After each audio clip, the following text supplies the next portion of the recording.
Bonjour, ce tutoriel c'est pour les promoteurs et les doctorants inscrits au collège doctoral en art de bâtir et urbanisme à la faculté d'architecture ou à la faculté des sciences appliquées, et le but de la présentation est de vous expliquer comment préparer les rapports annuels du suivi de doctorat. Tout d'abord, chaque année, le collège de doctorat est chargé de contrôler le statut de doctorat des étudiants. Nous utilisons le plateforme MyUliège afin de vérifier 3 actions principales. En fait, nous attendons que chaque doctorant ou doctorante et promoteur et promotrice s'engage avec le collège de doctorat en respectant les 3 étapes énumérées ci-dessous. Tout d'abord, le téléchargement du rapport du doctorant vers son comité. Ça veut dire le doctorant va écrire un rapport qui va simplement décrire leur travail pendant l'année vers son comité, mais il faut utiliser un Canva spécial. Et la deuxième étape, ce sera le téléchargement du rapport de comité de suivi vers le collège. Ici, la comité de suivi de doctorants ou doctorantes vont communiquer avec le collège utilisant un Canva. Et bien sûr, on peut télécharger les 2 rapports ou le Canva de 2 rapports via ce lien ici. Troisième étape et la dernière, c'est l'inscription des activités doctorales de l'année académique en cours. Pas une année avant, pas une année après. Il faut toujours respecter tout ce qui a été fait entre le 15 mai et le 15 mai de l'année académique.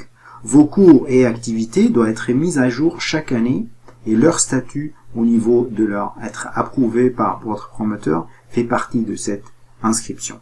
Chaque doctorant doit déclarer sa ou ses activités annuelles de doctorat avant le 15 mai de chaque année et c'est la responsabilité de la promoteur et le doctorant ou la promotrice et la doctorante de respecter ces délais et rendre compte ces 3 étapes comme prévu.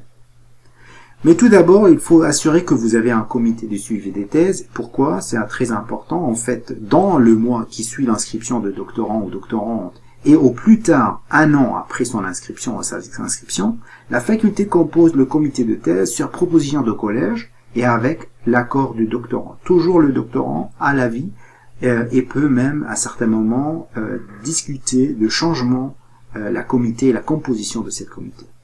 Le comité de thèse est composé de 3 membres au minimum, dont le promoteur fait le numéro 1, et les membres sont choisis en raison de leurs compétences et ne peuvent pas ou ne peuvent apparentir tous à l'équipe de recherche du ou des promoteurs.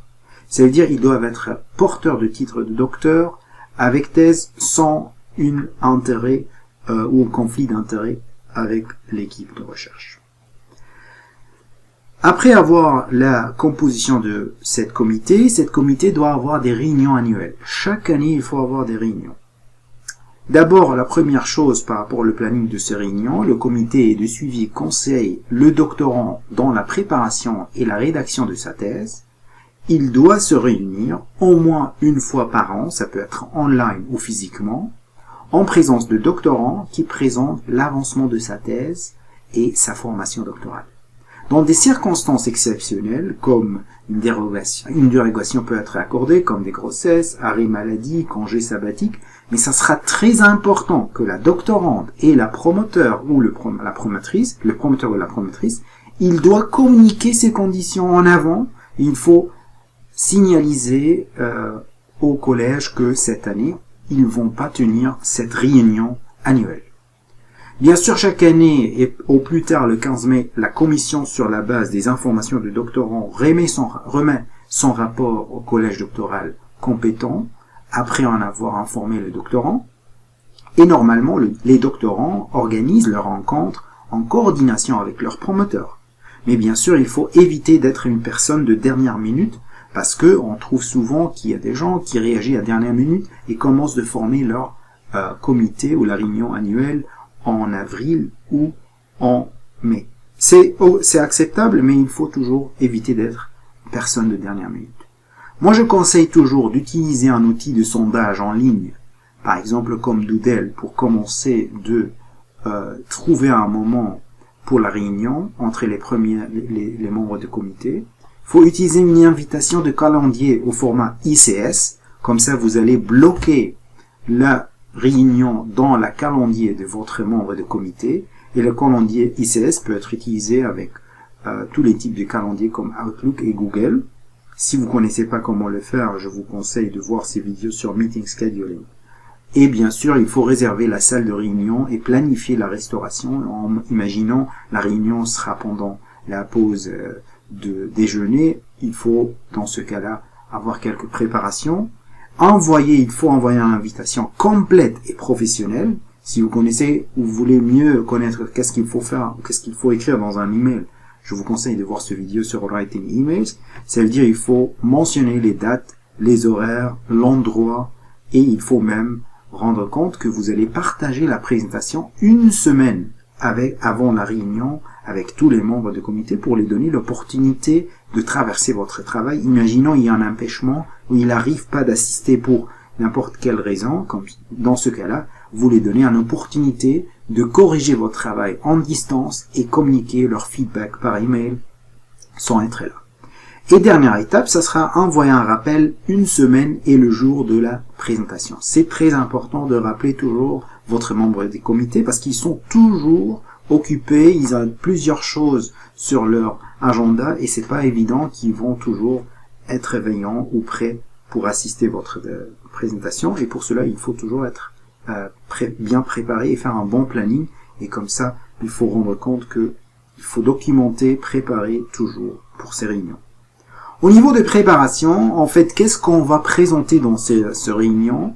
On va en fait préparer les diapos de votre présentation et assurer que vous avez divisé la présentation en 3 sections. La première section, vous parlez sur l'année dernière. Ça veut dire qu'est-ce que vous avez fait l'année académique dernière, qu'est-ce que vous allez faire l'année académique prochaine, et quels sont les crédits ou les activités de formation que vous avez accueillis et inscrits dans le système. Comme ça, on peut voir qu'il y a un progrès avec votre formation doctorale. Ce sont les 3 parties principales de la présentation de chaque année. Bien sûr, vous pouvez avoir au début une introduction pour rappeler à la problématique de votre recherche, les questions de recherche, le but de votre travail.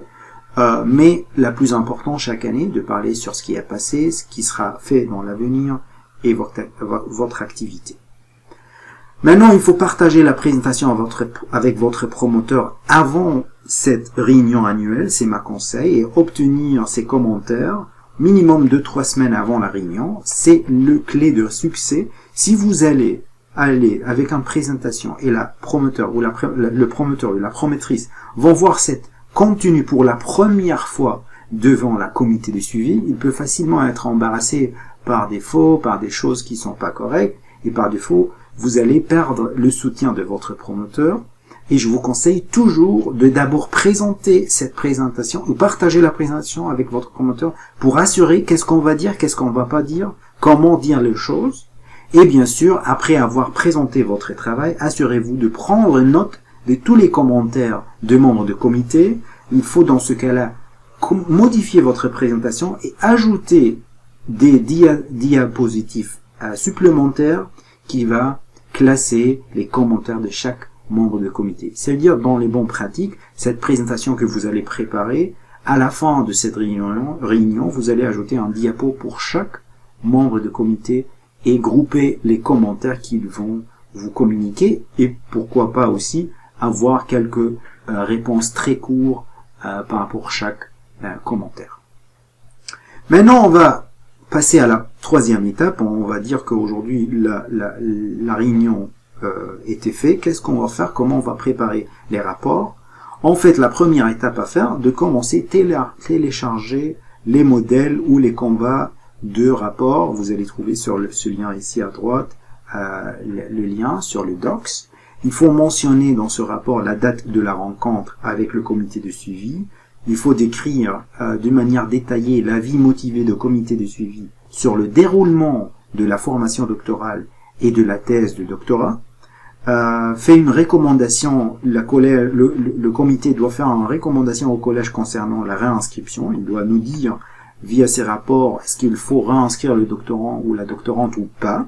Et supposant que la comité de suivi recommande au collège de ne pas permettre la réinscription du doctorant, dans ce cas-là, l'étudiant peut s'adresser au collège pour être étendu avant la délibération annuelle et en même temps chaque année, s'il y a un comité du suivi décide de pas réinscrire un doctorant ou même le donner le feu orange ou rouge, il faut toujours justifier ça avec des arguments.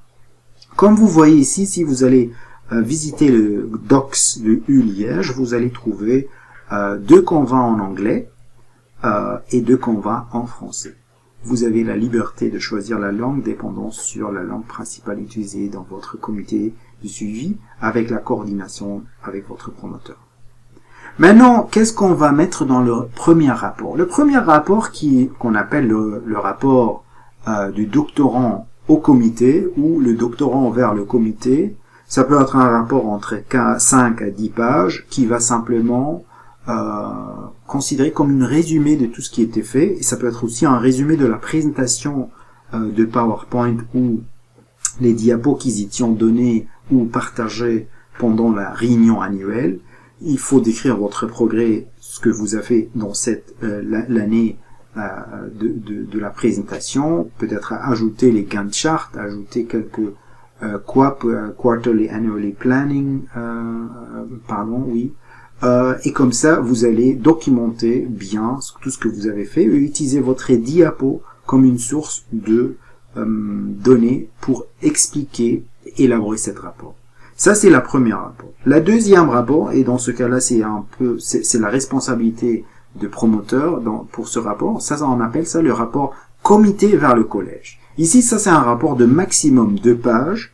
Et dans le Canva, comme vous voyez, il y a la description de doctorant, la comité, et il y a une évaluation très brève, très courte, qui va dire, ok, quel est l'avancement de travail, les points forts ou faibles, quelles sont les procédures proposées, et finalement, on va trouver 3 couleurs. L'accord sans réservé, c'est le feu vert.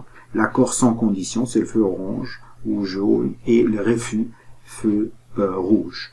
Ça doit être signé principalement par la promoteur et les doctorants, mais la signature de comité n'est pas très importante. On peut simplement avoir leur accord via email. Voilà, ce sont les 2 rapports principaux et leur format. La première, comme j'ai dit 5 à 10 pages, la deuxième 2 pages, et le promoteur et le doctorant ensemble, ils travaillent de terminer ou remplir ces 2 rapports. Ça, c'est par exemple un autre exemple pour le rapport numéro 2, mais complètement rempli d'une étudiante doctorante avec tous les détails. Vous voyez, on ne dépasse jamais 2 pages et ça sera toujours signé par le doctorant ou la doctorante et le promoteur ou la promotrice. Maintenant, je veux passer à la troisième partie qui est très importante pour être en ordre administratif, c'est la formation doctorale. La formation doctorale, comme vous connaissez, il faut avoir certaines activités chaque année. Ils sont groupés comme des activités ou formations thématiques, transversales et production scientifique. Il y a un vidéo complet, je vous conseille de le voir, qui s'appelle « Validation de formation doctorale » en français disponible. N'hésitez pas de cliquer et le consulter, et comme ça vous serez courant par rapport à la formation doctorale. Mais brièvement, il faut toujours mettre à jour le statut de votre formation et activité, comme à côté de les rapports numéro 1 et les rapports numéro 2. Comme ça, vous êtes prêts. Voilà, ça c'est un exemple, par exemple, d'une doctorant. Vous voyez ici, on peut trouver que si on va accéder My U-Liège, la rubrique doctorat, vous allez tomber sur rapport et vous allez trouver que chaque année, il y a 2 rapports à rendre compte. L'année académique où vous êtes inscrit, vous allez trouver les 2 rapports sont en rouge. Normalement, ce qu'il faut faire, vous allez cliquer sur ces liens ici, rapport annuel de comité, et télécharger votre rapport, et cliquer encore sur rapport annuel de doctorant vers le comité, et télécharger le rapport numéro 2. Et bien sûr, si vous voulez rentrer dans l'activité formation, vous voyez, il faut voir le vidéo que je viens vous dire. Ici, vous allez encoder chaque activité manuellement. Et comme ça, vous avez téléchargé les 2 rapports, vous avez encodé toutes les activités de formation doctorale, finalement, vous approuvez, et ça sera le collège qui va vous donner cette flèche bleue.